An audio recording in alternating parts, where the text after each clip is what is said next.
Alhamdulillahi wa kafa wassalatu wassalamu ala al-habibil mustafa wa ala alihi wa ashabihi ahli tuqa wal wafa.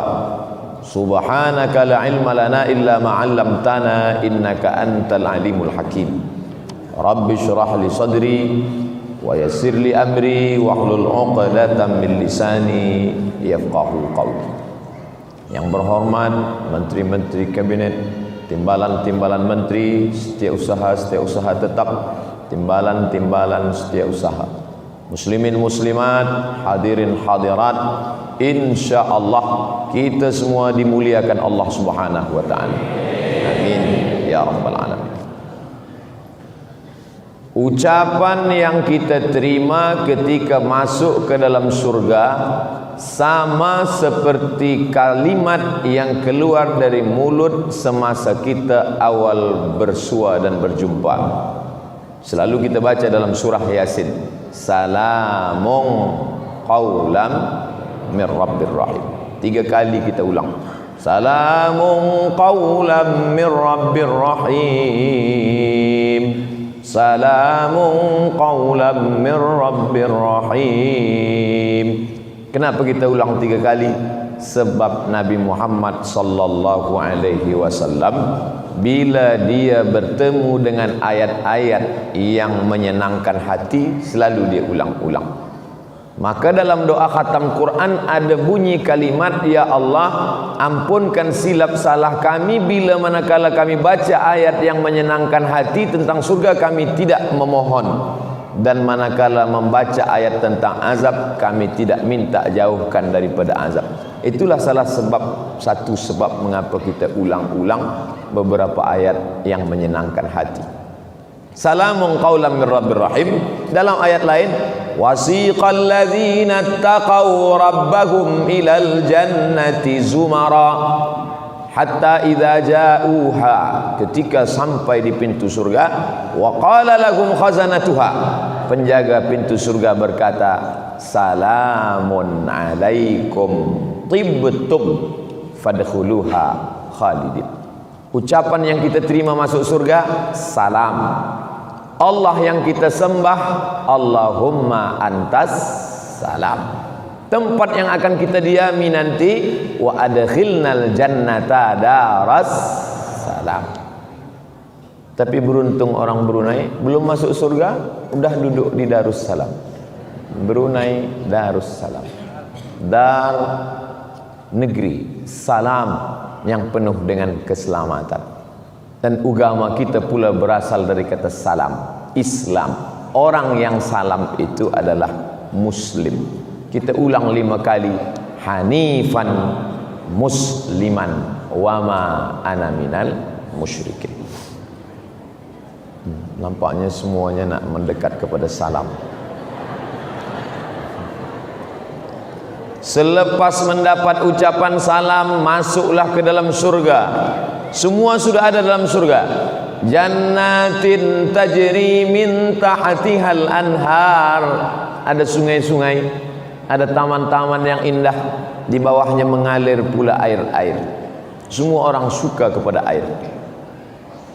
Lalu kemudian wa fawakiha mimma yashtahun, ada pula buah-buahan.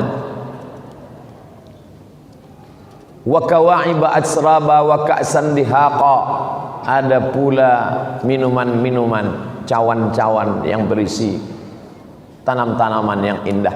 Semua lengkap. Tapi manakala Nabi Adam alaihi salam sudah mendapat semua nikmat itu, dia tetap merasa sunyi dan sepi. Surga yang cantik itu ternyata sunyi. Kenapa begitu? Nabi Adam melihat, memandang ke atas pokok kayu, dia tengok ada burung merpati yang sedang bercengkrama, bersenda gurau. Itulah maknanya lelaki tak boleh hidup sendiri tanpa perempuan. Sunyi ternyata nikmat yang diberikan Allah, sepi. Lalu Allah pun mengirimkan wahyu. Maka kata Nabi, khuliqatil mar'atu min dhila', diciptakanlah perempuan dari tulang rusuk lelaki. A'wajuha a'laha, tulang rusuk yang paling bengkok, yang paling atas. Itulah asal muasal perempuan. In akhadta kasartaha. In akhazta aqamtaha kasartaha. Kalau engkau paksa dia lurus, dia akan patah. Tapi kalau engkau biarkan, engkau pula yang ikut menjadi bengkok. Maka lelaki pandai meluruskan supaya tak patah. Bila lelaki tak pandai, maka dia akan menjadi yang bengkok kerana ikut pada perempuan. Nabi Adam alaihissalam merasa sunyi dalam surga. Selepas itu Allah wahyukan kepada dia, maka jadilah seorang perempuan yang meramaikan surga. Ramailah Adam bersama Hawa yang dimuliakan Allah. Apa pelajaran dari sini? Bahwa lelaki tak boleh hidup sendiri tanpa ada perempuan. Itulah maka sekarang kita lihat di dunia ini ada perempuan yang suaminya meninggal tapi dia boleh hidup sendiri membesarkan anak-anak, single parent. Tapi lelaki tak boleh hidup sendiri. Menurut survei hitungan, duda lebih banyak mati daripada janda. Yang cakap macam itu bukan saya, ada doktor, Profesor Dr. Suhaimi namanya. Dia panggil saya, Ustaz Somad, mana lebih kuat, lelaki apa perempuan? Kata saya, kita lah lelaki. Ayat pun berkata, ar-rijalu qawwamuna 'alan nisa. Lelaki lebih kuat daripada perempuan. Kata dia, Ustaz, mungkin ayat itu tak salah, tapi sepengetahuan saya, menurut menurut ilmu kedokteran, perubatan, maka perempuan jauh lebih kuat. Perempuan lebih kuat daripada penyakit. Perempuan lebih kuat menahankan hidup. Dan kata dia pula, dari dialah saya ambil cakap ini, bahawa bila lelaki kehilangan isteri dengan seorang perempuan kehilangan suami berbeza. Perempuan meninggal suaminya, dia boleh hidup sendiri membesarkan anak-anaknya. Tetapi lelaki kadang belum meninggal pun dia dah mati duluan. Tajuk kita malam ni kan sesuai dengan yang dibagikan kepada saya adalah keluarga sakinah menuju mardatillah. Tentu kita tengok pada Nabi Adam alaihissalam. Saya akan bicara malam ini sesuai yang diberikan maklumat kepada saya 60 minit. Lepas itu saya akan jawab soalan-soalan yang boleh saya jawab. Yang tak boleh saya jawab, saya akan bawa balik ke Riau, Sumatera. Saya akan buka kitab balik, buka buku balik, mungkin tak terbaca, nanti saya akan rekodkan, buatkan video, tonton di Ustaz Abdul Somad official channel. Jangan lupa subscribe, like and share. Kita teruskan. Maka Adam alaihi salam tak boleh bersendirian. Oleh sebab itu pemuda-pemuda tak boleh sendiri, dia mesti berdua. Di Riau ada masjid besar namanya Masjid An-Nur. Di tepi Masjid An-Nur ni banyak pokok kurma. Pokok kurma cantik. Bila kita duduk tepi pokok kurma tu macam terasa di Al-Madinah Al-Munawwarah. Tapi pokok kurma ni tak ada berbuah. Sampai akhirnya datanglah seorang pakar kurma dari Thailand, namanya Mr. Kolak. Lalu kemudian kata Mr. Kolak setelah dia tengok-tengok, ini pokok kurma ni tak berbuah sebabnya satu. Kenapa Mr. Kolak? Sebab kurma ni jantan semua, tak ada betina. Selepas itu dicabutlah beberapa pokok, diganti dengan pokok yang betina. Alhamdulillah sekarang kurma sudah mula berbuah. Dipanggillah saya bersama gubernur untuk memanen kurma pertama kali, untuk memetik kurma pertama kali berbuah kepada Al-Mukarram Ustaz Abdul Somad. Saya pun memotong kurma. Yang menanam bukan saya, yang menyiram bukan saya. Tiba masa memetik saya, mereka nak ambil gambar je, nak tunjukkan pada dunia bahawa kurma boleh berbuah, tapi selepas ada jantan dan betina. Disitulah baru saya faham Allah ciptakan berpasang-pasangan sebab kita tak akan berhasil bila bersendirian. Sehebat apapun pokok kurma, lelaki jantan hanya satu, dia tidak akan berbuah. Itulah mengapa Allah haramkan LGBT. Sebab LGBT tak menghasilkan apa-apa. Maka azab yang paling hebat dalam Al-Quran adalah azab beribu maaf, azab LGBT. Ja'alna 'aliyaha safilaha, kami jadikan bagian bawah tanah naik ke atas dan yang atas turun ke bawah. Sampai hari ini negeri azab LGBT itu tidak tumbuh tanaman dan tidak hidup ikan. Ikan pun tak hidup. Dead Sea, laut mati. Bahrul Mayyit, bahrul laut mayit mati. Saking kan masinnya, Allah nak tunjukkan begitulah azab yang ditimpakan Allah Subhanahu wa taala. Tapi hari ini na'udzubillah, mudah-mudahan Allah selamatkan anak cucu kita daripada penyakit.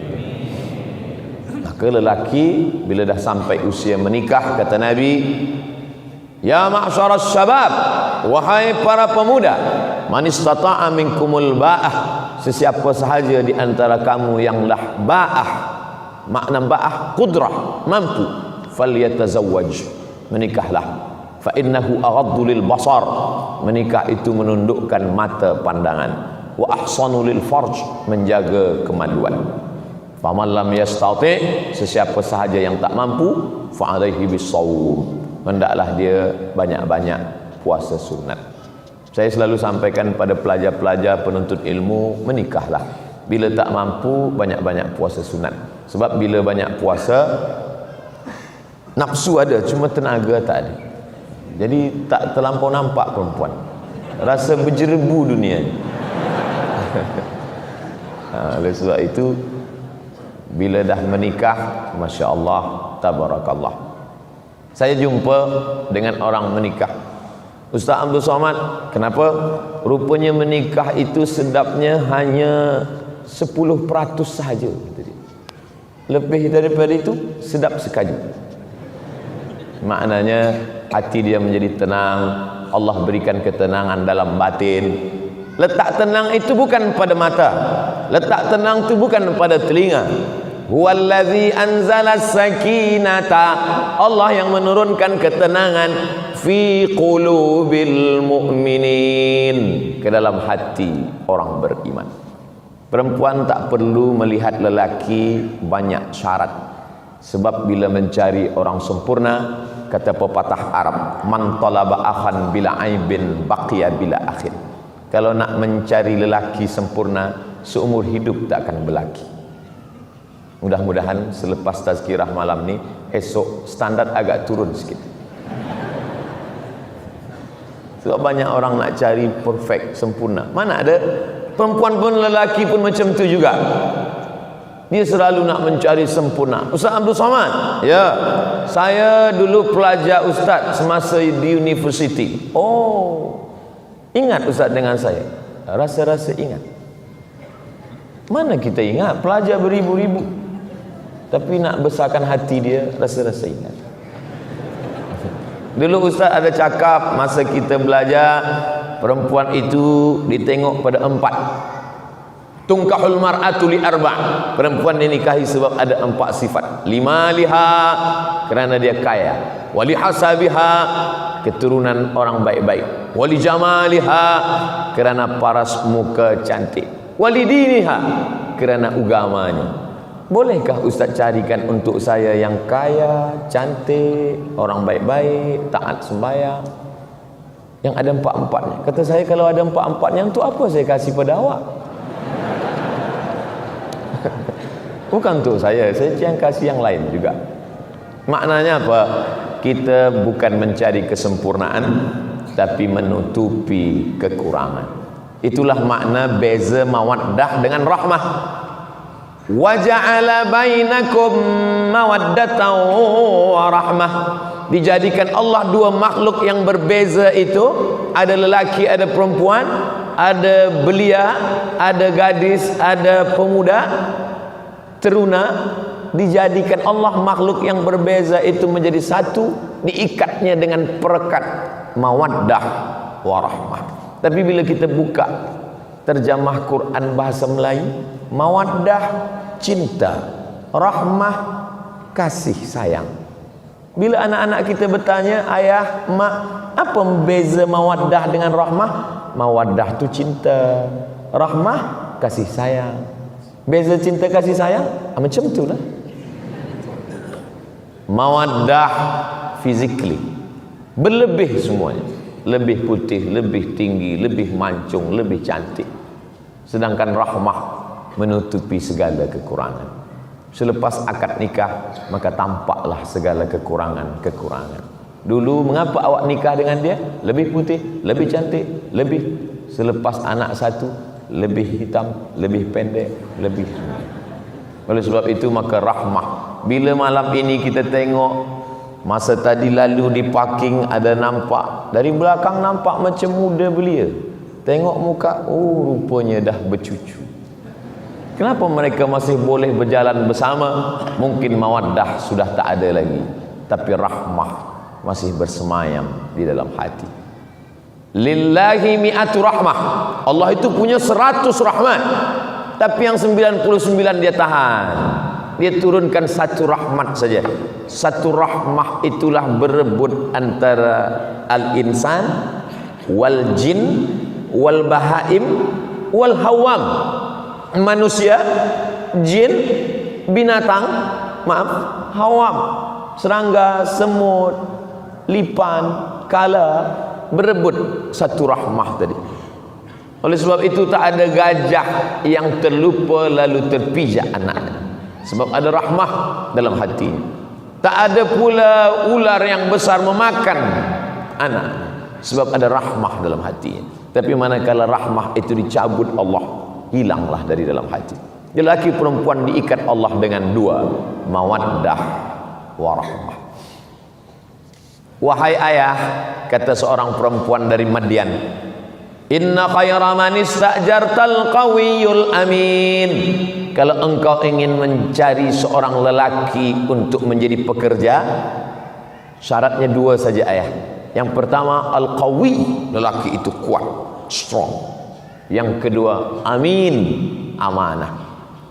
Satu physically, satu yang bukan fisik. Satu yang zahir, yang satu batin. Kuat tangannya, kakinya, suaranya. Kalau saya suara aja, tangan kaki tak kuat. Kalau engkau nak cari pekerja, wahai ayah, nama ayah dia Syuaib, nama kampung dia Madian. Ayah dia ni nak lama sudah ingin mencari seorang pekerja. Datanglah anak gadis dia berkata, kata-kata anak gadis itu ditulis dalam Al-Quran, menunjukkan makna yang sangat dalam. Tadi kita sembahyang Isya 4 rakaat, 2 rakaat berbunyi, 2 rakaat tak berbunyi. Tak ada dalam Quran Isya 4 rakaat. Tapi tentang lelaki yang baik punya 2 sifat ada dalam Quran. Inna khayra man istajartal qawiyul amin. Lelaki yang baik itu kuat dan amanah. Makanya bila ada lelaki yang suka bodybuilding yang tegap, teruskan, elok. Tapi tutuplah aurat, tutup aurat. Tapi jaga amanah, jadilah lelaki yang qawi tapi juga amin. Sebab banyak juga bodybuilding ni qawi tapi tak amin. Di mana masjid? Sana. Nauzubillah. Oleh sebab itu dia mesti qawi dan dia amin. Si bapa ayah mula curiga. Bagaimana engkau boleh tahu lelaki ini qawiyul amin? Inna khayra man istajartal qawiyul amin. Bila engkau nak mencari seorang pekerja, mestilah dia punya 2 sifat. Satu qawi, satu amin. Fisiknya kuat dan dia amanah. Physically zahir, hatinya amanah. Mana lelaki itu hai anakku? Ni dia. Lelaki itu ada di rumah ini sekarang, Musa alaihissalam. Maka Syuaib mulai rasa curiga pada anak gadis dia. Engkau dah lama ke berkawan dengan dia? Dari mana engkau tahu? Kata anak Syuaib, aku baru berjumpa dia tadi masa mengambil air di perigi. Masa tu orang ramai panjang beratur. Rupanya orang beratur ni dari dulu dah beratur. Lalu perempuan kerana lemah dia di ujung. Kami lama nak ambil air ini, tak boleh dapat. Tapi tiba-tiba saja seorang lelaki meminta kami untuk maju ke depan ambil air. Siapa dia? Musa. Mengapa dia boleh? Sebab 30 orang dari suku Madian sudah menyorong batu besar yang menutup pintu perigi. Mereka tak lalu sebab berat. Tapi manakala Musa seorang sahaja, maka terbuka pintu perigi. Penduduk kampung berkata, wahai pemuda Musa, ambillah air. Tapi Musa tak mau. Musa memanggil perempuan yang ada berudur di ujung. Apa kata Musa? Ladies first. Dia memperhatikan perempuan. Maka perempuan tadi pun mengambil air. Apa kata pepatah Melayu? Kalau tak menjulur kundur, tak pula menjulur labu. Pokok labu, pokok kundur. Kalau tak menjulur, tak keluar pucuk labu, takkan keluar pucuk kundur. Apa maknanya? Bertanam budi dulu, baru berbudi orang lain kepada kita. Bertanam budi Musa, silalah ambil air. Barulah perempuan bertanam budi, sila pula lah datang bertamu ke rumah kami. Macam mana perempuan tak terbuka hati dia kalau kita dah membuka pintu hati kebaikan? Jadi kalau lelaki nak terbuka hati perempuan, sentuhlah dia tepat di hatinya, dia akan jadi milikmu untuk selamanya. Saya tak ada cakap macam tu, saya je. Nah, selepas itu mereka pun pergi menuju rumah perempuan yang nak berbalas budi tadi. Budi sikit aja, tapi dikenang sepanjang masa. Pisang emas buat belayar, masak sebiji dalam peti. Hutang emas dapat dibayar, hutang budi dibawa mati. Lepas itu di tengah jalan, Musa di belakang, perempuan tadi di hadapan. Sebab Musa tak tahu jalan, dia yang punya rumah. Dia akan membawa Musa bertamu ke rumah, berjumpa dengan ayahnya, ucapan terima kasih kepada orang yang sudah berbuat baik. Lalu kemudian angin datang bertiup kencang. Musa menundukkan pandangan, sebab maaf, nampak lekuk tubuhnya. Musa pergi ke depan, kata Musa, hai perempuan, mundurlah engkau ke belakang, biarlah aku yang di depan. Nanti bagi tahu di mana letak jalan kiri atau ke kanan. Ayah, aku tahu dia amanah, sebab masa angin kencang bertiup, dia suruh kami ke belakang. Begitu perempuan zaman dulu, bertiup angin kencang, baru nampak lekuk tubuh. Sekarang tak ada angin pun nampak. Memang zaman kita ni, kalau zaman Nabi dulu akhir zaman, kita ni memang dah ujung zaman. Makanya kalau tak diisi terus dengan tazkirah, kajian-kajian, na'udzubillah, tersesat, bukan di tepi jurang, masuk ke dalam neraka jahanam. Selepas itu mereka teruskan perjalanan, sampailah ke rumah Shu'aib. Maka kata anak Shu'aib, aku tahu dia kuat, bukan kerana aku lama berkawan. Aku tahu dia amanah, bukan kerana kami lama bersahabat. Kejap saja, tak sampai 1 hari, tapi kerana melihat sifat-sifat. Apa maknanya? Tak perlu lama-lama ta'aruf, tak perlu lama-lama bertunang. Yang penting kita dah tahu bahawa dia kuat dan amanah. Ada lelaki ni tak kuat, tapi dia amanah, okey lah. Ada dia tak amanah, tapi dia kuat, okey juga. Kita mungkin boleh bawa dia pengajian tazkirah. Sudahlah tak kuat, tak pula amanah, carilah yang lain. Bunga bukan setangkai, kumbang bukan seekor. Patah tumbuh hilang berganti, hilang 1 tumbuh 1000. Cari dulu yang lain, tak juga dapat, balik yang awal lagi. Nah, itu lelaki dipandang oleh perempuan. Maka Allah Subhanahu wa ta'ala pertemukan mereka, ada jodohnya. Maka kerana berjodohlah orang bersua, bukan kerana berjumpa itu lalu kemudian berjodoh. Kalau kita tengok bagaimana pertemuan perjumpaan Musa alaihissalam dengan anak Shu'aib. Musa duduk di istana Fir'aun yang megah, anak Shu'aib di kampung Badui yang tak ada apa-apa. Tapi Allah pertemukan. Bagaimana cerita Allah membuat? Fawakazahu Musa.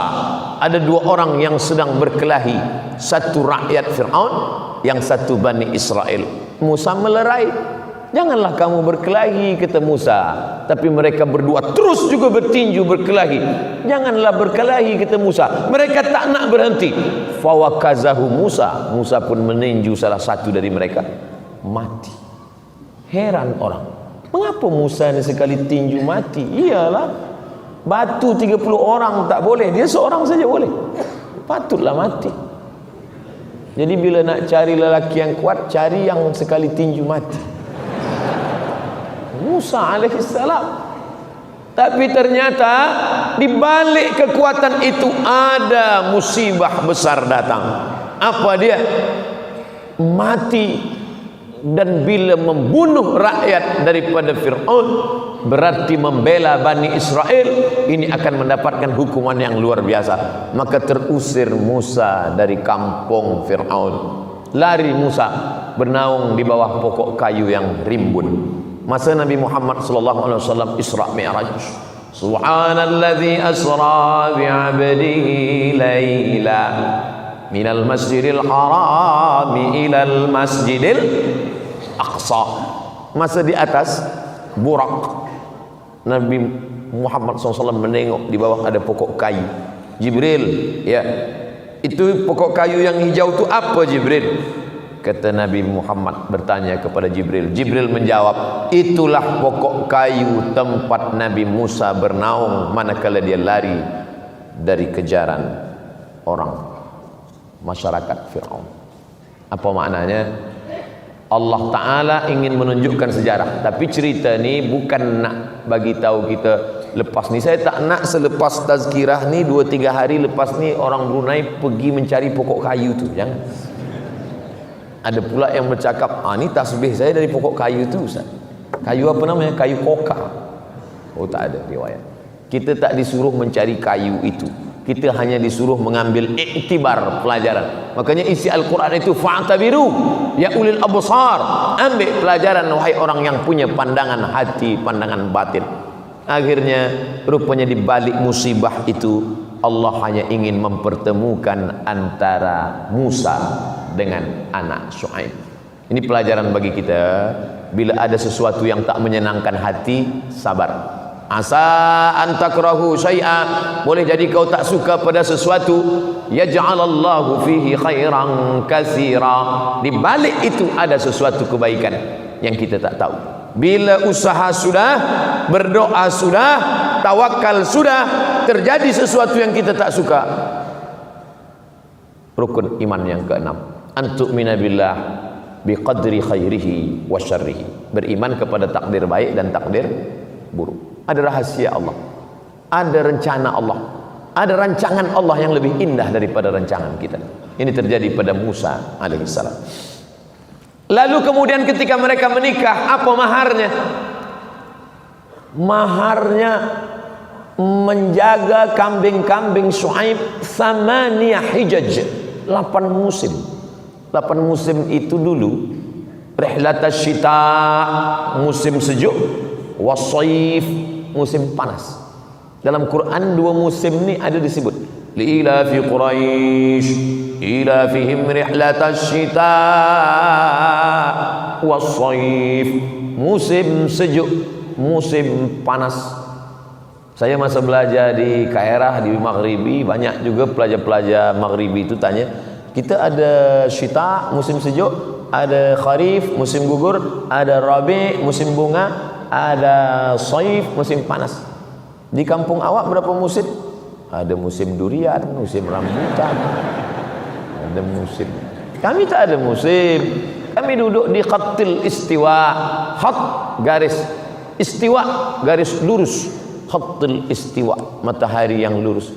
Negeri kita Masya Allah, tabarakallah, negeri yang disenangi orang.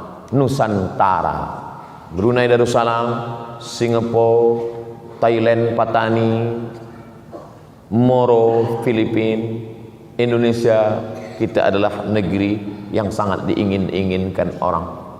Bagaimana tidak? Nun di ujung Europe mereka tak menengok matahari, sejuk membeku. Ada pula di Afrika yang cuacanya 2 saja, panas dan panas sekali. Tapi kita, Masya Allah, di tempat kita selesa bukan main.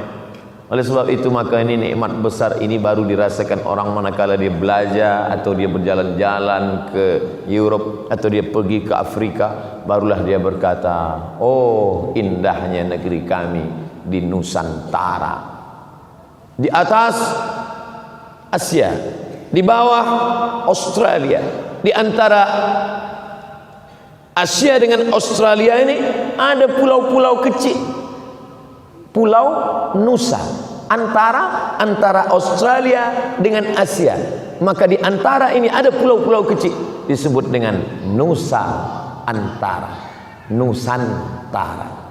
Untuk mengabadikan itu, sekarang ada sekelompok anak muda Islam yang punya gairah dakwah luar biasa. Mereka buatlah film animasi namanya Nusa dan Rara. Di Malaysia ada Upin dan Ipin. Nah, ini ada nilai-nilai dakwah di dalamnya. Lalu kemudian Nabi Musa alaihi salam, Thamaniyah hijaj, 8 musim. Makna 8 musim itu artinya apa? 8 musim sejuk, 8 musim panas. Engkau menjadi penjaga kambing-kambingku selama 8 musim, 8 tahun. Inilah mahar yang paling mahal. Saya bercerita tentang ini, berharap mudah-mudahan cerita tentang Musa diamalkan, tapi tentang mahar 8 tahun menjaga kambing jangan diambil. Kita ambil yang khudh ma safa da' ma kadar, ambil yang jernih, buang yang keruh. Tentang lelaki yang amanah ambil, tentang mertua yang baik ambil, tapi tentang mahar 8 tahun mengembala kambing jangan ambil.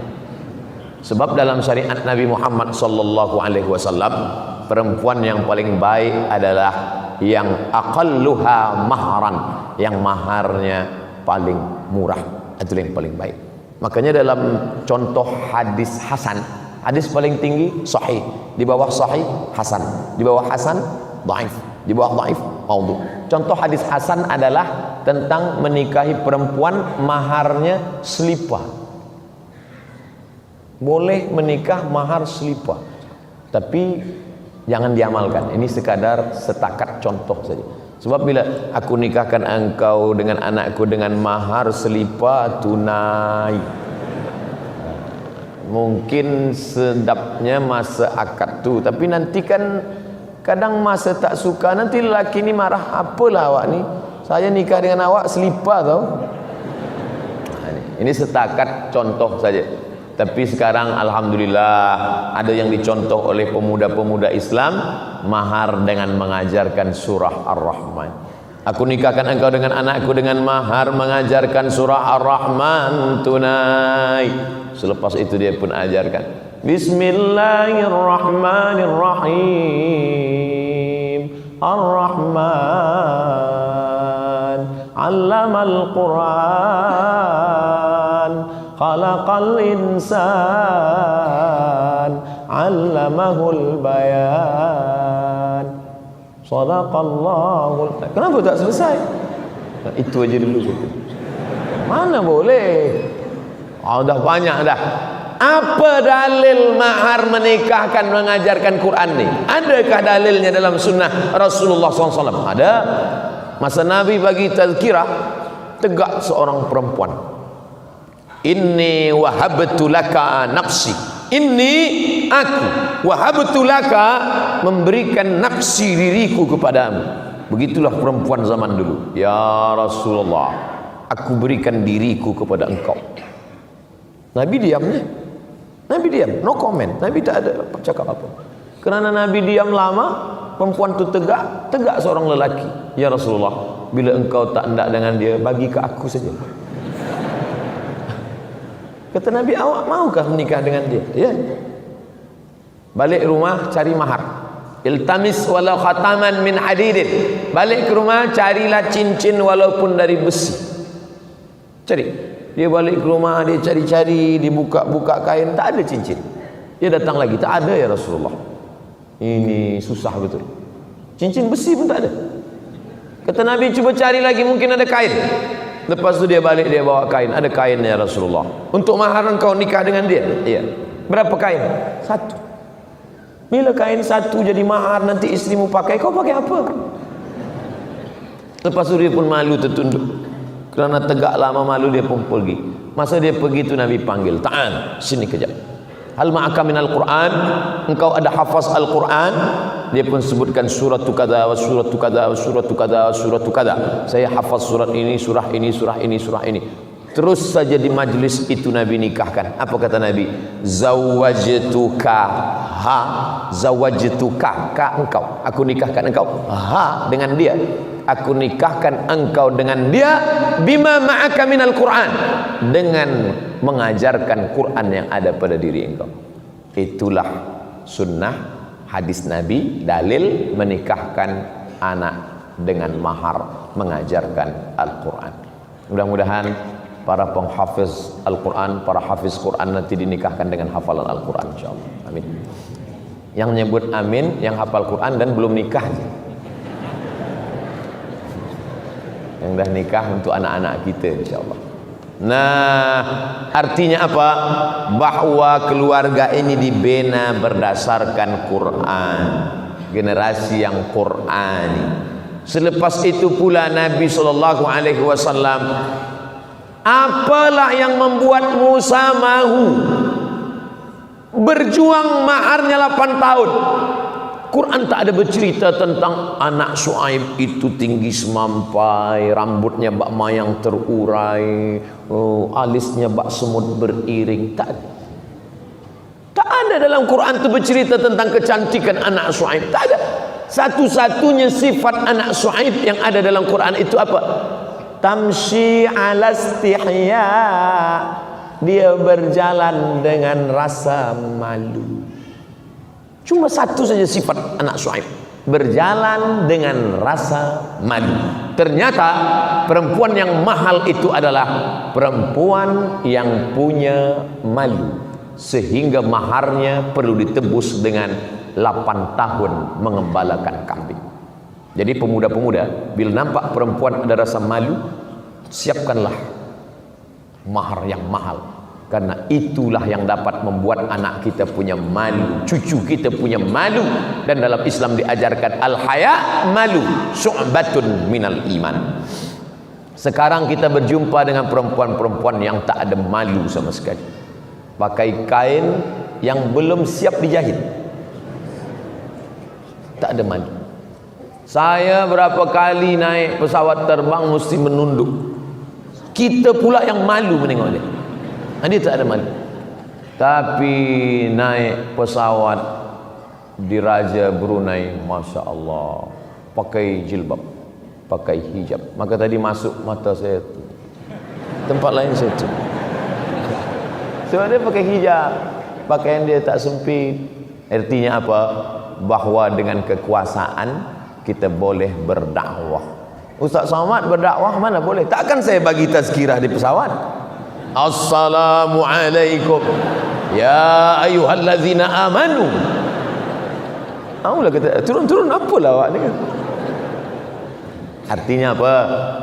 Ini menunjukkan perempuan yang punya malu boleh ditebus dengan mengembala kambing 8 tahun lamanya. Sekarang lelaki apa kata dia? Lautan kan ku seberangi, bukit kan ku daki, masjid ku lalui. Mana boleh. Kalau bukit nak didaki, lautan diseberangi, mestilah lelaki yang kuat dan amanah, yang salat berjamaah di masjid. Perempuannya pula punya rasa malu.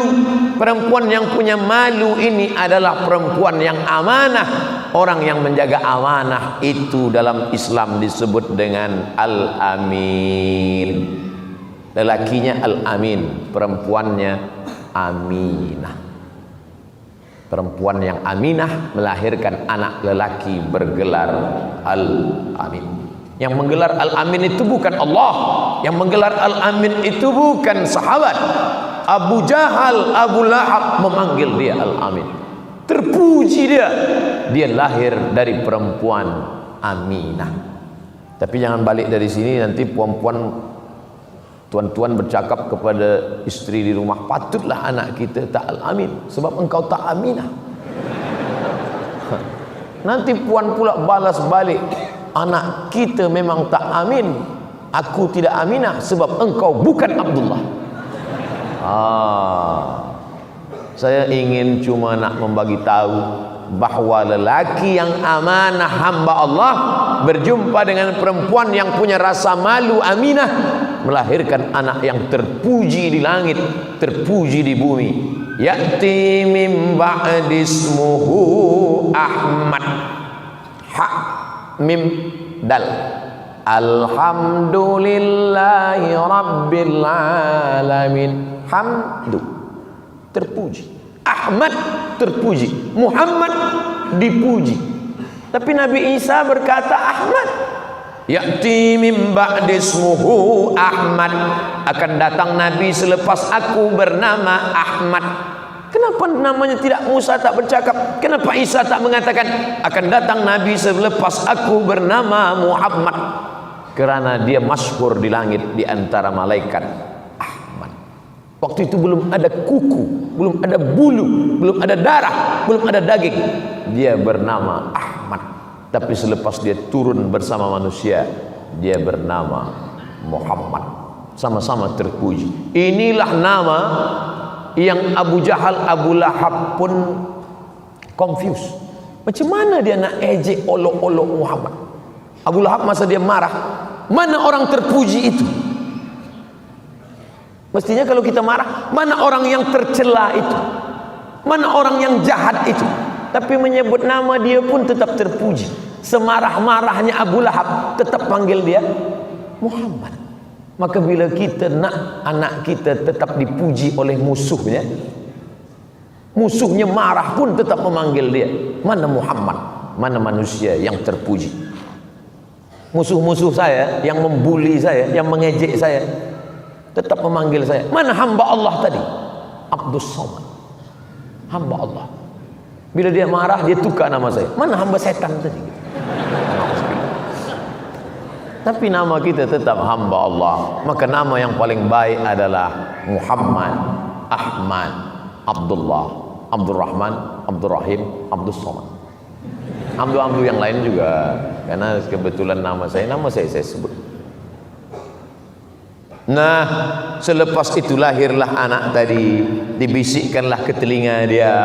Kalimah pertama yang dibisikkan adalah asyhadu an la ilaha illallah.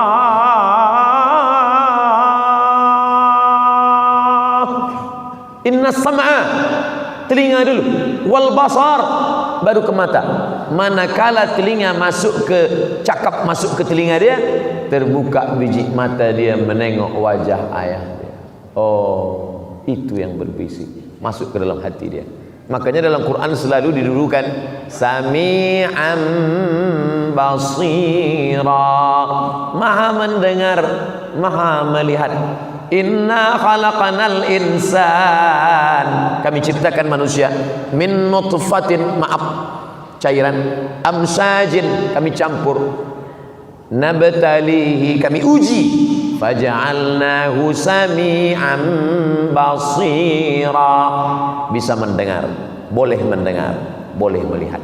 Anak kecil pertama kali mendengar, tapi matanya belum lagi, pandangannya sejengkal saja tak nampak, tapi matanya rabun, sayu, mulai melihat wajah yang membisikkan ke telinga dia.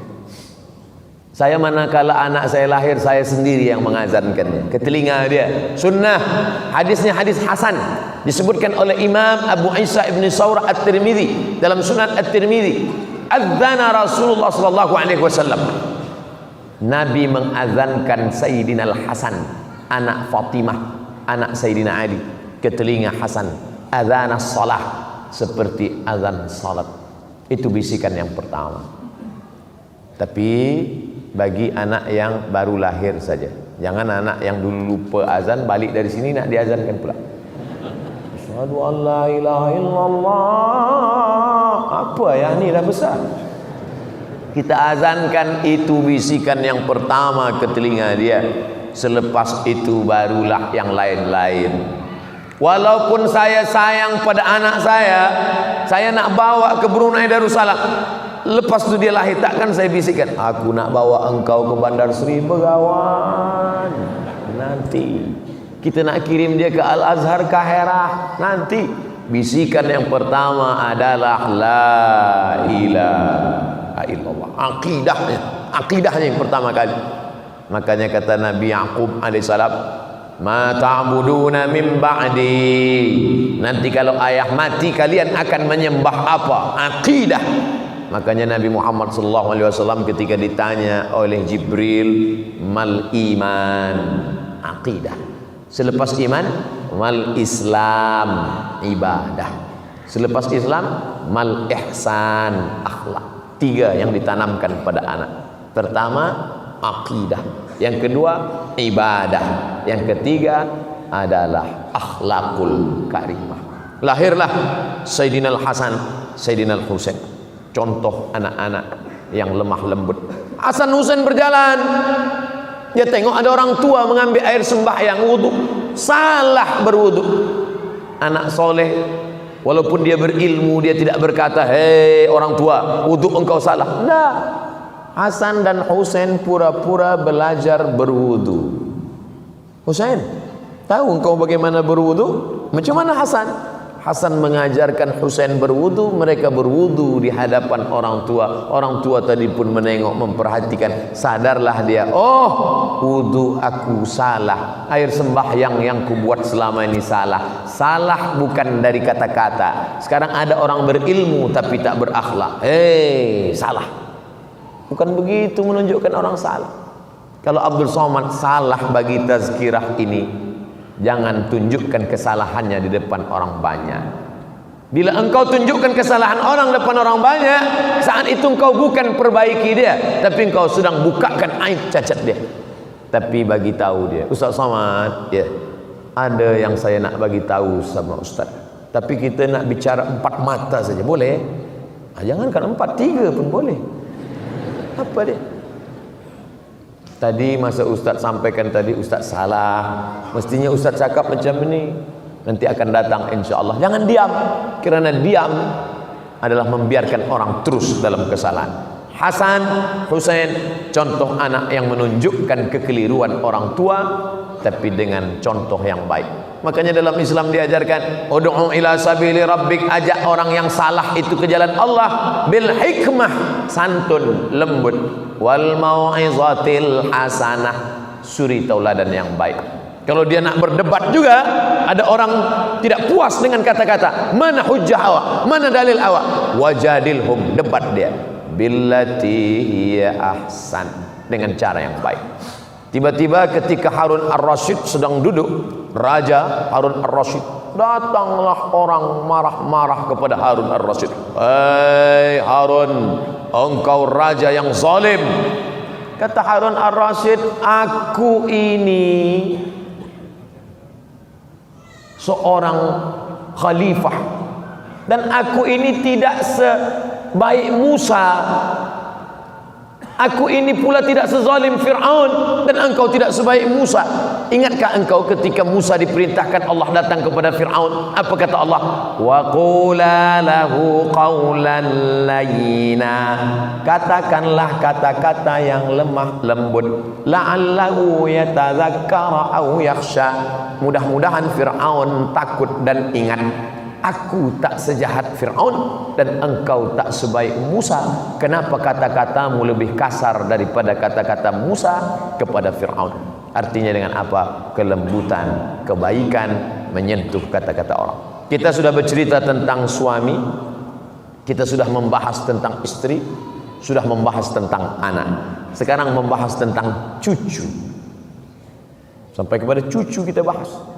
Kalau umur panjang, kita mesti bercerita tentang panjang, bahwa selepas cerita ini lalu kita mati meninggal dunia, niat kita sudah sampai insya-Allah.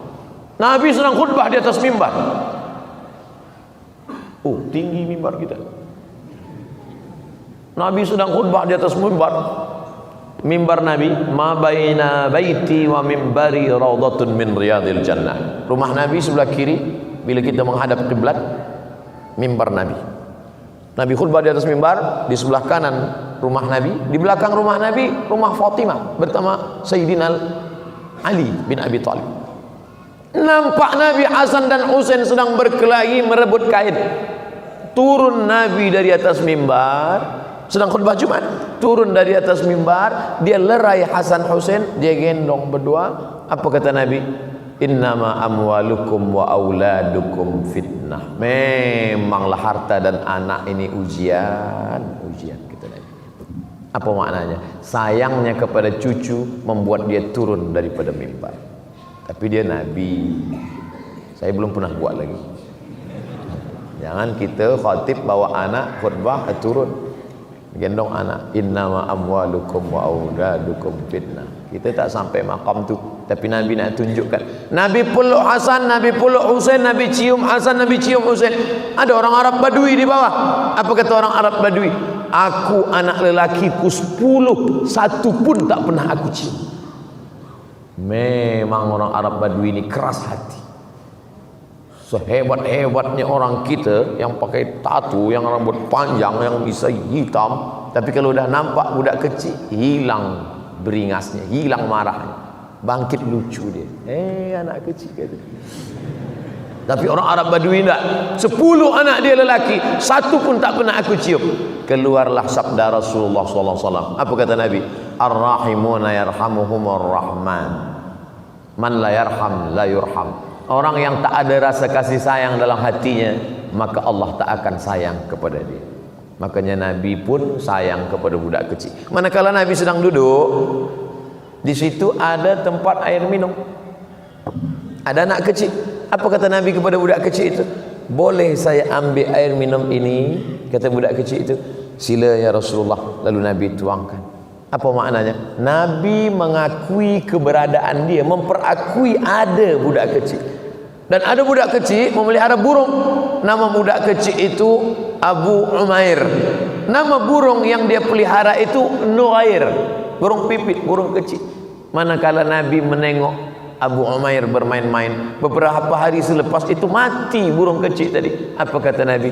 Ya Abu Umair, ma fa'alan Nuair. Wahai Abu Umair, apa kabar burung kecil engkau yang main-main beberapa hari lepas? Apa maknanya? Nabi tetap memperhatikan budak-budak kecil. Nabi memperhatikan anak-anak. Ini adalah akhlak. Bukan kerana dia Sayyidul Anbiya wal Mursalin, budak-budak kecil tak dia pedulikan. Oleh sebab itu saya selalu bila saya lepas tazkirah, banyak orang berbaris beratur, nampak saya budak-budak kecil, saya salam. Oh, saya sapu kepala budak kecil. Cuma kadang budak kecil kita nak salam, emaknya pun nak salam pula. Budak kecil. Apa maknanya?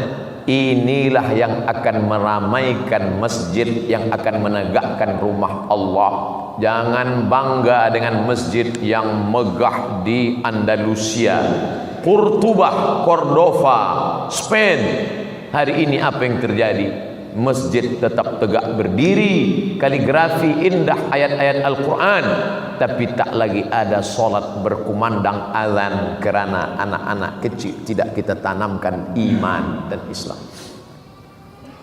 Ada anak menangis, makna ada anak menangis. Ada anak lompat-lompat lari-lari, maknanya masjid kita tetap akan ramai 100 tahun akan datang insyaallah. Amin. Bila di masjid itu sudah tak ada lagi anak suara kecil, tak lagi ada anak menangis, tanda kiamat dah dekat.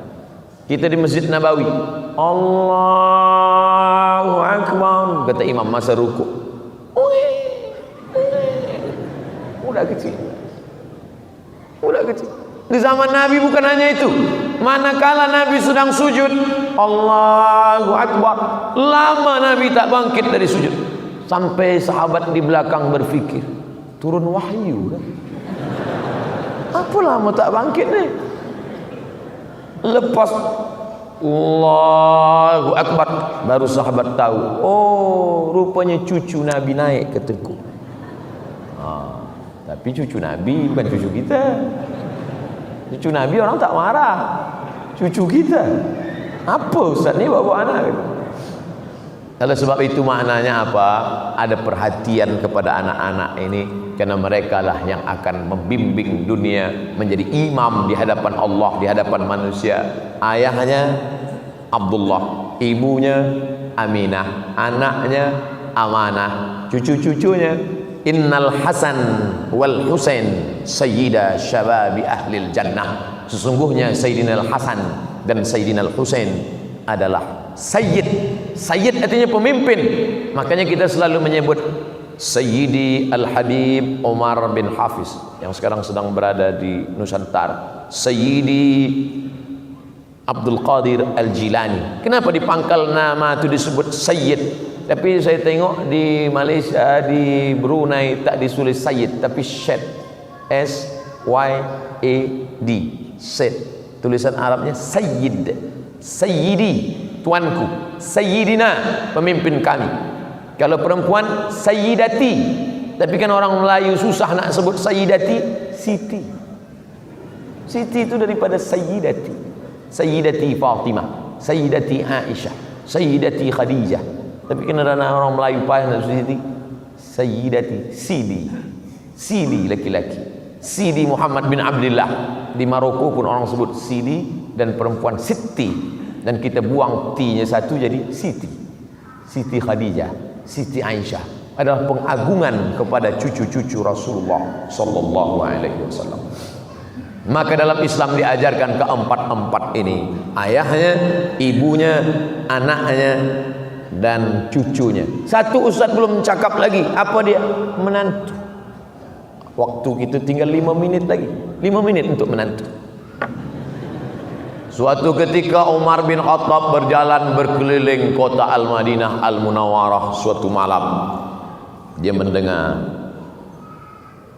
Dia dengar seorang perempuan berkata, masukkan air susu ini ke dalam tempat bejana. Masuk. Campur saja dengan air putih. Biar supaya banyak, esok kita boleh jual. Dia boleh banyak, esok kita jual di kota Madinah. Kata anak perempuan ini, bunda, ibu, bila kita campur dengan air putih, tak apa. Umar bin Khattab sedang tidur di rumah. Umar bin Khattab sedang mendengar. Umar bin Khattab tak tahu. Kata anaknya, Umar bin Khattab tidak tahu, tapi Allah Maha tahu. La ta'khudhuhu sinatun wala naum. Umar bin Khattab bagi tanda pada rumah. Rumah ini ada perempuan solehah di dalam. Umar bin Khattab balik ke rumah. Esok pagi dia kumpulkan sahabat tabi'in. Wahai sahabat, esok pagi dia kumpulkan sahabat, cari rumah di sana, ada anak gadis di sana, kita pinang. Untuk siapa? Untuk anak Umar bin Khattab. Jadi tuan malam ni carilah rumah-rumah yang amanah. Pinang untuk anak kita, bukan untuk kita. Untuk anak-anak kita. Dari perempuan yang solihah ini lahirlah anak cucu.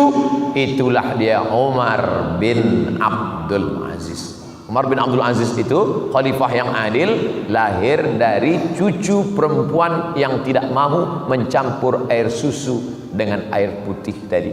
Kesolehannya, solihahnya melahirkan anak cucu yang baik-baik. Wal baladu thayyibu yakhruju nabatuhu biizni rabbih. Tanah yang baik menumbuhkan tanaman yang baik. Walladzi khabutha la yakhruju illa nakida. Tanah yang tak baik menumbuhkan tanaman yang tak baik. Selepas ayat itu Allah bercerita, walaqad arsalna nuhan ila qaumihi. Kami utus Nabi Nuh. Apa hubungan tanah dengan Nabi Nuh? Ternyata Nabi Nuh adalah tanaman yang baik. Tapi ditanam di tanah yang tak baik, lahirlah anak yang tak baik bernama Kan'an, anak durhaka yang tak mau naik ke atas bahtera perahu Nabi Nuh alaihissalam. Ayahnya sudah, ibunya sudah, anaknya sudah, cucunya sudah, menantu pun sudah. 60 menit kita bersama. Nanti bila balik ada orang bertanya, siapa bagi tazkirah tadi? Ustaz Abdul Somad. Apa isi tazkirah dia? Ayah, emak, anak, menantu, cucu. Itu saja. Iya. Kalau cerita itu elok tak usah datang. Ada hikmah-hikmah dari cerita. Abdul Somad tak pandai nak menyajak, menyuruh orang. Marilah. Saya tak pernah nak suruh-suruh orang, tak. Saya hanya bercerita saja. Karena memang Allah suruh kita bercerita. Faqsusil qasasa. Ceritakan kisah-kisah itu wahai Muhammad. La'allahum yatafakkarun. Mudah-mudahan mendengar cerita itu hamba Allah menjadi berfikir. Mudah-mudahan yang mendengar berfikir dan yang menyampaikan lebih berfikir lagi, insyaallah. Amin ya rabbal alamin. Saya akan jawab soalan-soalan. Menurut Ustaz, bagaimana pandangan Ustaz Abdul Somad tentang pemuda-pemudi zaman now, zaman saat ini, yang ada hubungan tak boleh, haram. La yakhluwanna rajulun ma'amra'atin, tak boleh lelaki dengan perempuan berdua-dua illa ma'azi mahramin, tak ada. Boyfriend, girlfriend, tak ada. Saya 4 tahun di Kaherah tak ada boyfriend, tak ada girlfriend. Kenapa tak ada? Tak dapat. Sebab pelajar Malaysia 5,000, pelajar Indonesia 2,400, yang perempuan 300 saja, lelaki 2,100. Saya termasuk yang kalah. Tapi alhamdulillah selepas balik dipertemukan Allah, punya anak. Jadi jangan pernah takut tidak ada jodoh. Kalau jodoh takkan kemana. Asam di gunung, garam di laut, dalam belanga berjumpa juga, kata orang Melayu. Tapi kalau kata orang Barat, man from Mars, woman from Venus. Lelaki dari Mars, perempuan dari Venus berjumpa di bumi. Itu beza orang Melayu dengan orang Mak Saleh putih. Kita selalu cerita makan saja. Asam di gunung, garam di laut, berjumpa dalam belanga. Mereka tak, mereka cerita tentang planet Mars, Venus, kata dia. Maka mereka selalu takut bila tengok langit di atas, dia kata alien dah dekat dah. Tapi kita nak bercerita bahawa sesuatu yang mustahil, kata Allah, innama amruhu iza arada syai'an ayaqula lahu kun fayakun. Maka jangan ada girlfriend, jangan ada boyfriend. Tak ada guna tazkirah kalau tak merubah sikap. Maka yang ada girlfriend, malam ini buka handphone, cari nama dia, delete langsung. Tak ada guna. Apa guna yang ke tazkirah? Buka handphone, dia nama dia. Nanti bila dia call, tulis balik. Allahumma inna na'udzubika min ilmin la yanfa'. 4. Ya Allah, jauhkan kami dari ilmu yang tak bermanfaat. Wa min qalbin la yakhsha', hati yang tak takut. Wa min nafsin la tasba', nafsu tak pernah kenyang. Wa min du'ain la yusma', doa tak dikabulkan. Pokok pangkal pertama, ilmu tak bermanfaat sebab tak diamalkan. Maka bila ustaz dah kata buang girlfriend, buang boyfriend, buang, bagi tahu dia, oh my girlfriend, malam ni aku buang engkau, esok pagi aku nak datang, ku pinang kau dengan bismillah. Dia pun balas, so sweet, kata dia. Soalan saya, bagaimana nak nikah dengan janda yang sudah berhijrah, sedangkan keluarga saya tidak bersetuju dan tak ada restu dari ibu bapa. Janda belum ada anak, janda umur 25 tahun. Saya nak beristrikan dia tapi dihalang oleh keluarga, dan saya disuruh nikah dengan kawan lama saya. Datanglah seorang sahabat Nabi menikah.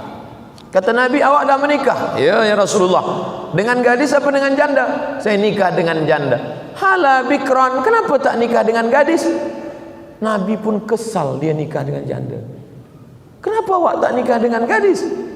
Tula'ibuha wa tula'ibuka, engkau boleh bencengkrama, kenapa nikah dengan janda? Kata dia, ya Rasulullah, mak saya dah mati, meninggal, adik-adik saya banyak. Kalau saya nikah dengan gadis belia, nanti dia berkelahi dengan adik-adik saya. Tapi bila saya nikah dengan janda, nanti adik-adik saya boleh dia jaga. Jadi bila ada sebab, boleh nikah dengan janda. Untuk yang pertama ni, first time, okey lah. Nanti kedua, baru cari gadis.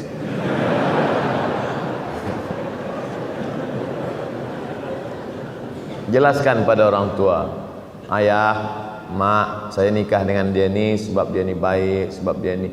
Tapi kita tak boleh bagi tazkirah pada orang tua kita. Cakap kita mereka tak dengar. Cari orang lain yang boleh memahamkan dia. Ustaz kita, sahabat kita, orang-orang tua yang cakapnya didengarkan. Saya, apa hukum seorang suami meninggalkan istri selama 2 tahun tidak memberikan nafkah?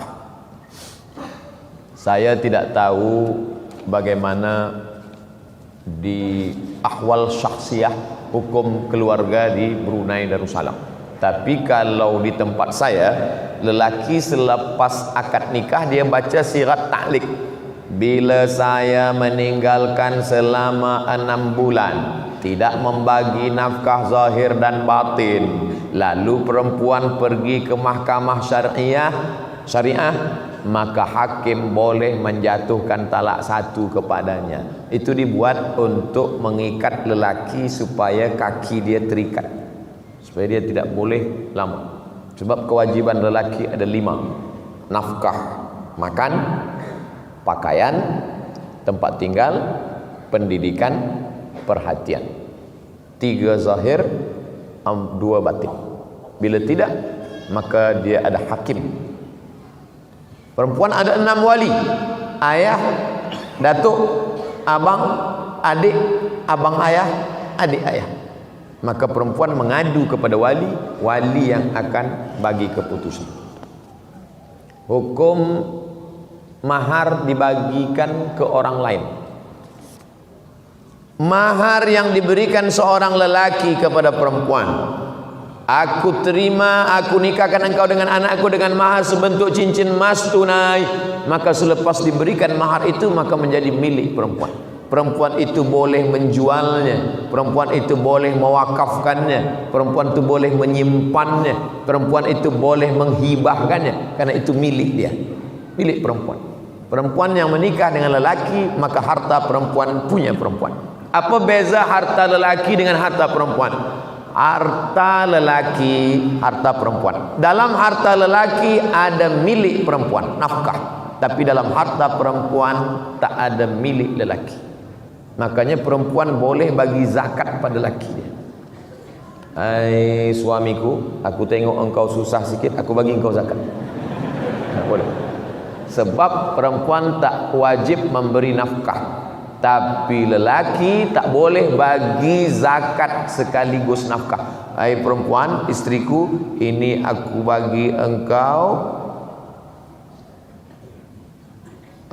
nafkah terus zakat nafkah, tak boleh. Sebab kewajiban dia. Maka oleh sebab itu, maka ini mas kawin punya dia. Dia boleh jual, dia boleh. Tapi biasanya dia tak jual, sebab ada sejarah, ada cerita di balik cincin itu. Ustaz bagi nasihat agar para istri boleh memberikan kebenaran untuk para suami supaya mereka boleh berpoligami.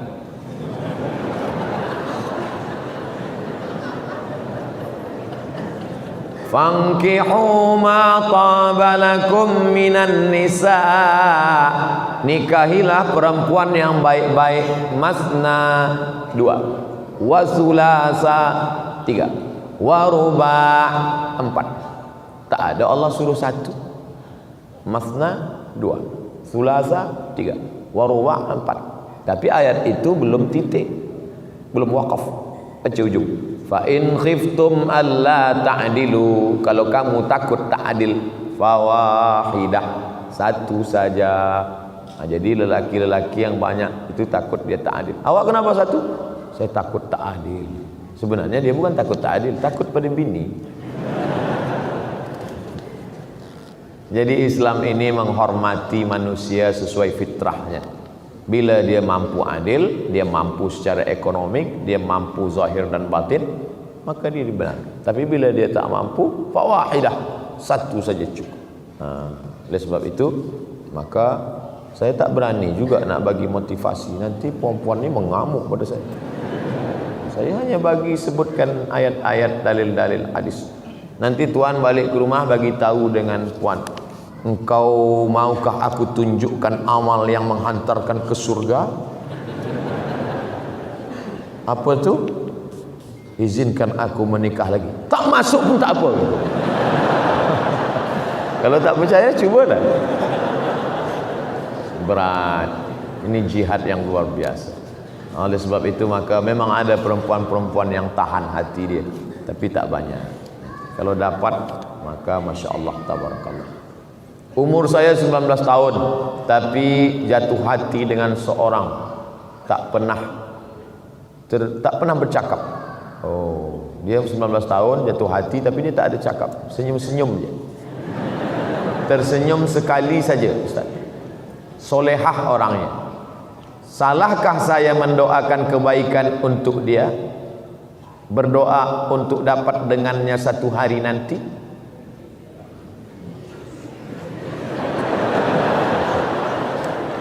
Saya khawatir awak berdoa nak ingin hidup dengan dia masa umur 19. Sementara awak masih panjang umur lagi. Sekarang nak hidup dengan dia sekarang. Lepas ni ditakdirkan Allah sekolah ke Turki. Nampaklah perempuan mata biru, hidung mancung. Doa ada tertulis ini. Akan menyesal. Jadi kita berdoa ni, ya Allah, bagi yang 19, bagi yang 20, jangan ajarkan Allah Ta'ala. Cukup saja berdoa, ya Allah, bagilah aku yang terbaik untuk agamaku dunia dan akhirat. Itu. Sebab takut nanti menyesal. Dapat yang sekarang ni nampak cantik sekarang, tapi hati berbolak-balik. Sekarang nampak hitam manis, nanti hilang manisnya tinggal hitam. Oleh sebab itu maka yang nak berdoa, doa saja, ya Allah bagi aku jodoh yang boleh menolong aku untuk kebaikan duniaku dan akhiratku. Itu saja. Kalau memang jodoh, nanti akan dapat dia. Tapi kalau menurut Allah yang lebih baik daripada dia, kenapa kita tolak? Kadang kita ni menyangka kita lebih faham daripada Allah Ta'ala. Az-zaw al-mar'atu salihatu allati tu'inu ala imanihi. Begitu bunyi hadisnya. Al-mar'atu salihatu, perempuan yang salihah, allati tu'inu ala imanihi, yang menolong iman lelaki. Itu yang diharapkan. Yang boleh tolong iman kita. Kalau tak boleh tolong iman kita, dia tak tahu salih. Bagaimana menenangkan hati kedua ibu bapa jika mereka dalam keadaan marah? Dengan ibu bapa ni, pertama diam. Yang kedua diam. Yang ketiga diam. Jangan lawan. Mak saya umur 70 tahun, umur saya 42 tahun. Apa pun kata dia, saya diam. Bulan Mac lepas dia meninggal dunia, saya tak menyesal, sebab saya tak pernah melawan. Diam. Ibu ayah kita tak pernah memandang kita besar. Dia selalu melihat kita adalah budak kecil yang baru pandai merangkak dan berjalan. Oleh sebab itu kita salah bila kita merasa kita besar. Almarhumah mak saya tak pernah tengok saya seorang Ustaz Abdul Somad. Dia tengok saya budak kecil yang baru pandai berjalan. Maka bila dia marah, saya diam. Saya tak pernah pula balik, saya bagi mak sini, ya ayyuhal emak. Saya tak pernah bagi dia tazkir. Saya tetap menganggap diri saya adalah budak kecil, karena kita di mata mereka tak pernah besar. Kita adalah budak-budak. Oleh sebab itu maka kita diam. Bila dia berhenti, baru kita bercakap.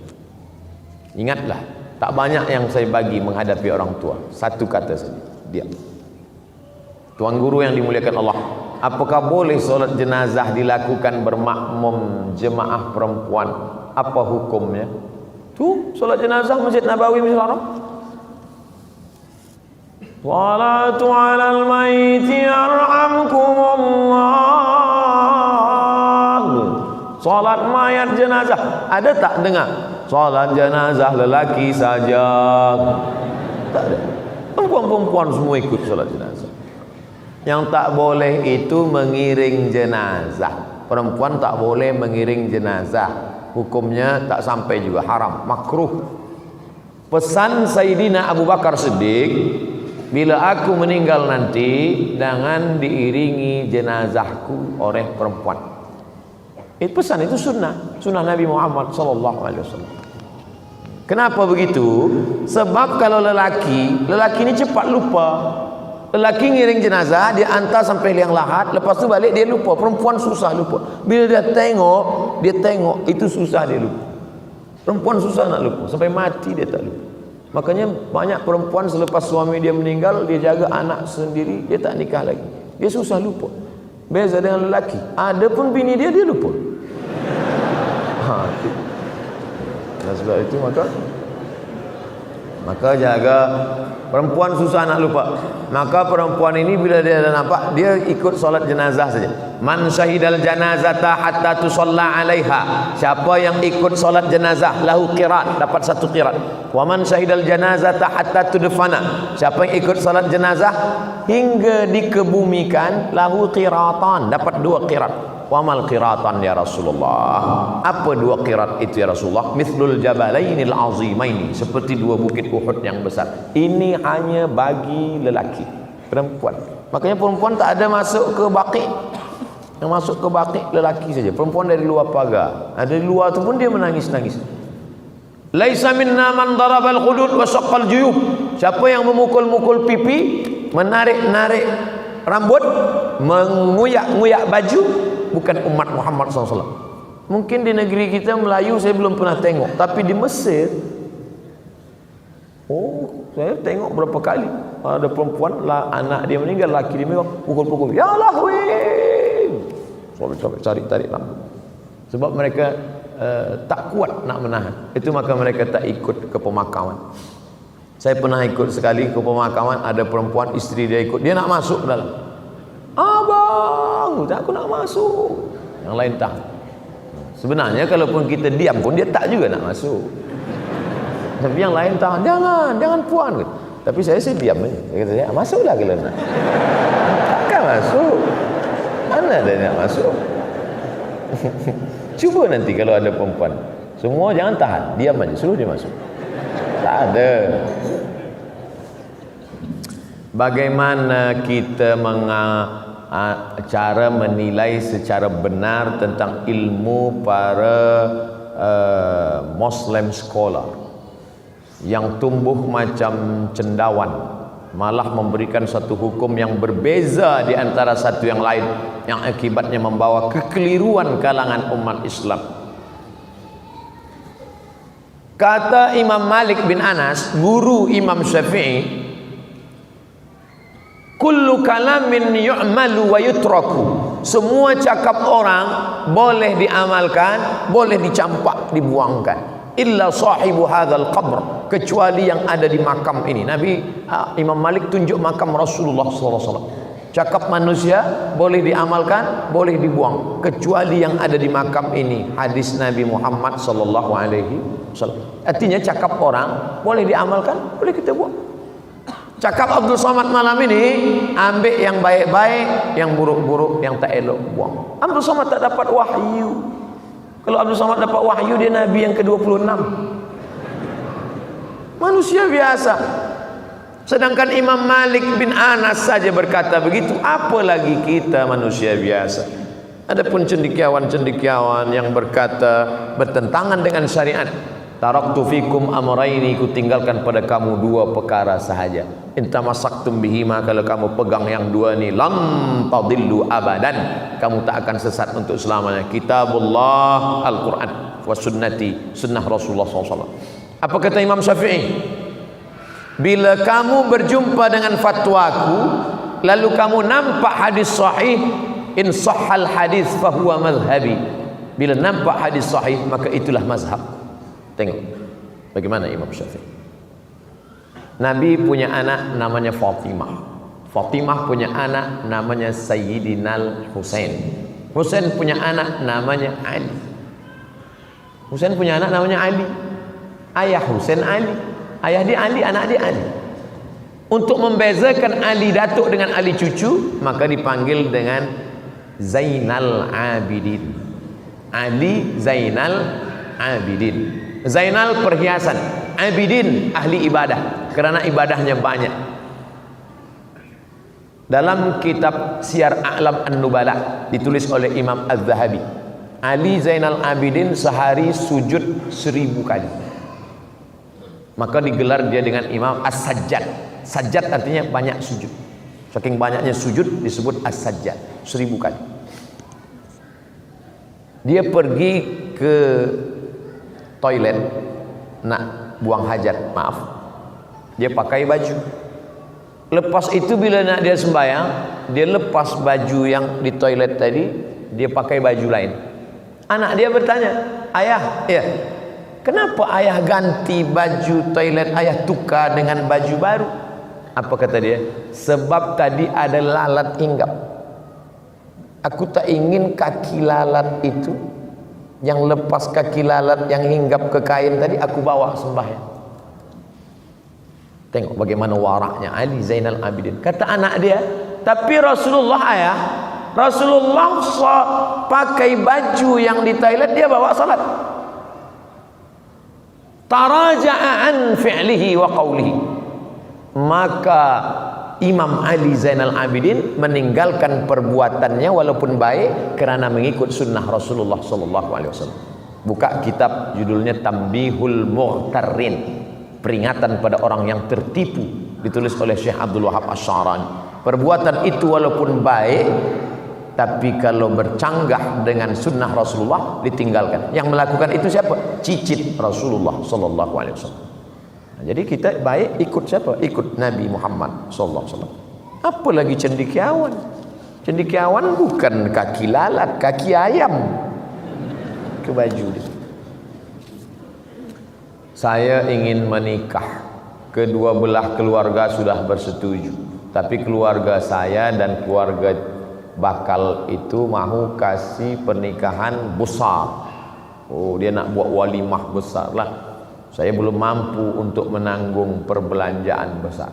Jadi boleh tak berikan sikit nasihat untuk saya? Yang nak besar kan keluarga. Kenapa saya bagi nasihat pada awak? Pada keluarga yang minta besar itulah. Hai keluarga yang nak besar-besar, keberkahan bukan pada yang besar. Aulim walau bisyatin. Suatu ketika datang sahabat Nabi namanya Abdurrahman bin Auf. Abdurrahman bin Auf ini pindah dari Makkah ke Madinah, susah. Lepas tu dia berniaga, dia dapat untung, dia pun menikah. Tangan dia bagi atharu sufrah, ada kuning-kuning di tangan dia, kuning bekas minyak wangi namanya za'faran, kuning biasa dipakai orang nikah. Kata Nabi, Abdurrahman bin Auf, ya awak nikah kan? Iya ya Rasulullah, itu tangan awak ada bekas kuning. Iya saya nikah. Kenapa tak jemput saya, tak buat walimah? Aulim walau bisyatin, buatlah kenduri walaupun hanya seekor kambing. Makna seekor kambing bagi orang Arab itu jemputan 10 orang sahaja. 10 orang. Sebab orang Arab bila ada kambing dia 10 orang aja. Bukan macam kita. Itu kambing sekampung.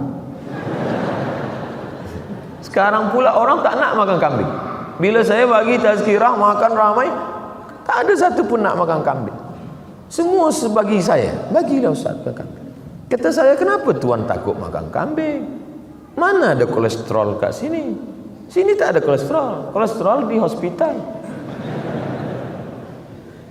Buatlah kenduri walaupun hanya seekor kambing, 10 orang saja cukup.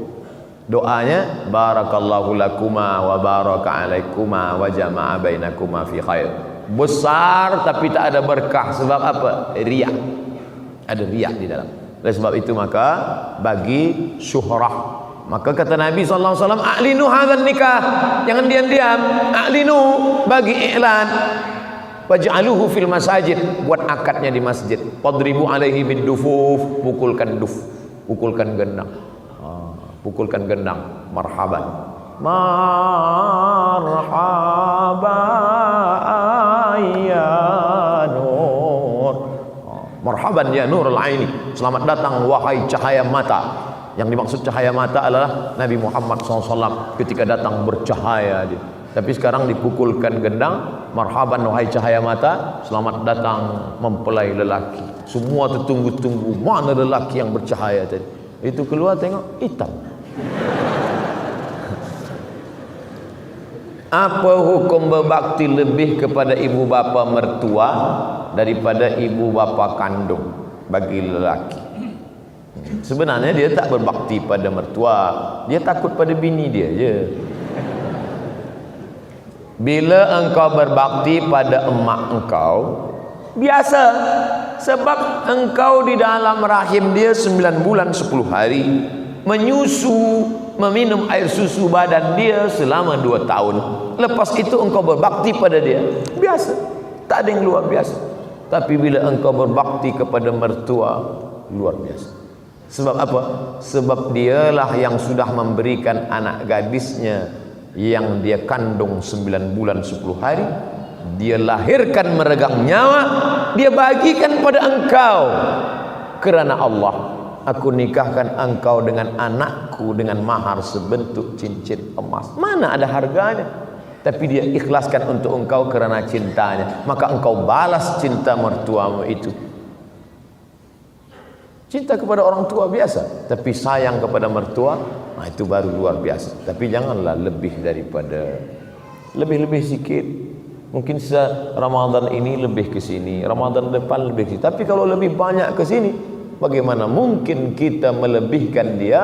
Sementara ini pun kata Nabi SAW, andai kita gendong dia dari tempat kita bawa ke Makkah, tawaf sa'i umrah, lepas itu kita pergi ke Padang Arafah melontar jumrah, balik lagi kita dukung dia, tak dapat membalas sekali menjerit dia saat mengeluarkan kita ke alam dunia. Oleh sebab itu maka kata Allah, wabil walidaini ihsana. Apa makna ihsan? Membalas lebih dari yang dia lakukan. Maka kalau ada anak mengaku membalas lebih, takkan sampai mati kita tak boleh membalas lebih pada orang tua. Apa hukum ingat seorang berlainan jantina? Maknanya normal. Yang kita takut itu selalu ingat pada sesama jantina. Dia berlainan jantina, dia ingat. Lelaki ingat perempuan, perempuan ingat lelaki. Tapi dengan mengingatinya kita teringat Allah. Oh, iya pula. La talbisul haqqa bil batil. Jangan campurkan yang hak dengan yang batil. Jangan campurkan yang hak dengan yang batil. Mengingat Allah hak, mengingat orang yang tak mahram batil. Maka manakala ingat orang tak mahram, terbayang wajahnya. Walladzina idza fa'alu fahishatan. Kalau ada orang khilaf melakukan fahisyah, au zalamu anfusahum zakarullah. Apa beza fahisyah dengan zalamu anfusahum? Guna dadah, zalamu anfusahum. Mencuri, zalamu anfusahum. Membunuh, zalamu anfusahum. Fahisyah, maaf, seksual. Manusia ini kesalahannya selalu dua, fahisyah. Makanya salat itu inna salata tanha anil fahsya wal munkar. Kerana kejahatan ada dua, seksual dan yang bukan seksual. Ada orang nih baik, selalu sumbang duit, sekolahkan anak yatim, tapi gatal, seksual. Ada pula yang satu lagi, cakap dia tak ada, maaf, gatal, mata dia pun selalu menunduk, tapi pelit. Maka manusia yang baik adalah selamat daripada dua. Inna salata tanha 'anil fahsya wal munkar. Salat tujuannya dua. Haji, faman farada fihinnal hajja fala rafasa wala fusuqa. Rafasa seksual, fusuqa non seksual. Maka selamat dua-dua. Nah, ini mengingat perempuan yang tak mahram, berbeza jantina, seksual. Macam mana saya boleh melupakan dia? Banyak-banyak minta ampun, minta tolong kepada Allah Subhanahu wa taala. Walladzina idza fa'alu fahsyatan aw zalamu anfusahum dzakarullah. Terus ingat kepada Allah. Astagfirullah. Astagfirullah. Astagfirullah. Banyak zikir. 1000 kali tak juga lupa, 2000 kali. Selepas istighfar tak juga lupa, subhanallah, alhamdulillah, Allahu akbar, astaghfirullah, salawat. Insyaallah tertidur lupa. Jaga tidur, ingat balik, ulang balik. Wallazina jahadu fina. Orang-orang yang bermujahadah, melupakan ini demi untuk mendapati jalan kami. Apa janji Allah? Lanahdiyannahum subulana. Di situ ada huruf lam, ada ujung nun taukid. Lanahdiyannahum subulana. Pasti kami akan tunjukkan jalan kami. Ada orang godaannya harta, ada orang cobaannya kuasa, ada orang cobaannya populariti, ada orang cobaannya ilmu. Kebetulan engkau pemuda belia, cobaan engkau adalah mengenang berlainan jantina. Itu ujian dari Allah Subhanahu wa taala.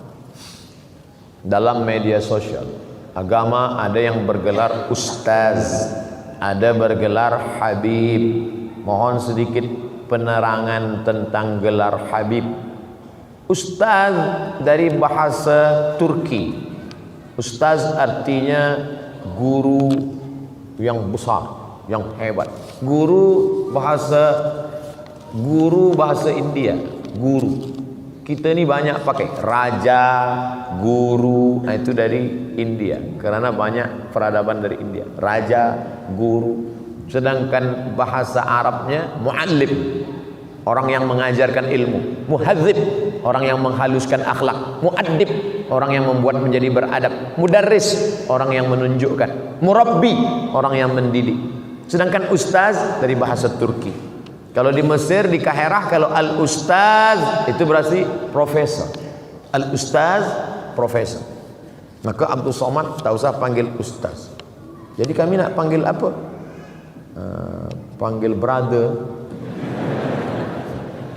Habib diambil dari kata hub. Hub artinya cinta. Hub, cinta. Orang yang kita cinta, habib. Kalau perempuan, habibah. Habibi kalau lelaki, habibati. Di Mesir, Kairah, kalau orang nak panggil lelaki perempuan, panggil suami dia habibi, ya habibi kalau dia sedang sayang. Tapi bila dia marah, ya Mahmud. Mohon maaf bila nanti nama Habib artinya kesayangan kita. Kenapa kita panggil Habib Rizik Syihab, Habib Umar bin Hafiz, Habib Ali Zainal Abidin? Kerana kita sayang kepada dia, kerana ada darah Nabi Muhammad sallallahu alaihi wasallam mengalir dalam badan dia. An asila ila qarabati Rasulillah sallallahu alaihi wasallam ahabbu ilayya min an asila ila qarabati. Menyambung silaturahim dengan keturunan Rasulullah lebih aku sukai daripada menyambung silaturahim dengan keturunanku sendiri. Hadis riwayat Bukhari, ucapan Abu Bakar Siddiq. Mudah-mudahan kita termasuk yang sayang kepada keturunan Rasulullah SAW. Ala hadhihi niyyah wa kulli niyatin salihah. Al-Fatihah. A'udzubillahi minasyaitonir rajim. Bismillahirrahmanirrahim. Alhamdulillahirabbil alamin. Arrahmanir rahim. Maliki yaumiddin. Iyyaka na'budu wa iyyaka nasta'in. Ihdinas siratal mustaqim. Siratal ladzina an'amta 'alaihim ghairil maghdubi 'alaihim waladdallin. Amin. Allahumma shalli ala sayyidina Muhammad wa ala ali sayyidina Muhammad. Allahumma inna natawassalu ilaika bi jahi nabiyyika Muhammad sallallahu alaihi wasallam wa alihi at-tayyibin at-tahirin. Kami bertawassul kepada Engkau dengan kemuliaan Nabi Muhammad SAW. Antu yassir lana umurana, mudahkan segala urusan kami ya Allah. Wa antu faqihna fid din, dalamkan ilmu agama kami ya Allah. Wa taj'al abna'ana wa banatina min huffazil Qur'an wal hafizat, jadikan anak-anak kami menjadi para penghafaz Al-Quran. Wa anta dafa'lana wa anta dafa'anna al-ghala' wal waba' wal fahsya' wal riba wal zina wal munkar. Selamatkan kami, negeri kami dari segala malapetaka, bencana, musibah ya Allah. Ya muqallibal qulub, wahai Engkau yang membolak-balikkan hati, sabbit qulubana, kokohkan hati kami ala dinik, dalam agamamu, wa ala ta'atik, dalam ketaatan kepadamu. Rabbana ighfir lana dzunubana, ampunkan dosa kami, wali walidina, ayah bunda kami, wali masyayikhina, guru-guru kami, wali a'immatina salihin, pemimpin-pemimpin kami yang saleh, wali ikhwanina alladzina sabaquna bil iman, saudara-saudara kami yang sudah mendahului kami dengan iman. Allahumma khtim lana bi husnil khatimah wa la takhtim alaina bi su'il khatimah. Allahumma ja'al akhir kalamina 'inda intihai ajalina, jadikan akhir kalam kami manakala ajal kami sampai, yang keluar dari mulut kami la ilaha illallah Muhammadur Rasulullah sallallahu alaihi wasallam. Rabbana atina fid dunya hasanah wa fil akhirati hasanah wa qina adzabannar. Wa sallallahu ala sayyidina maulana Muhammad wa ala alihi wa sahbihi wa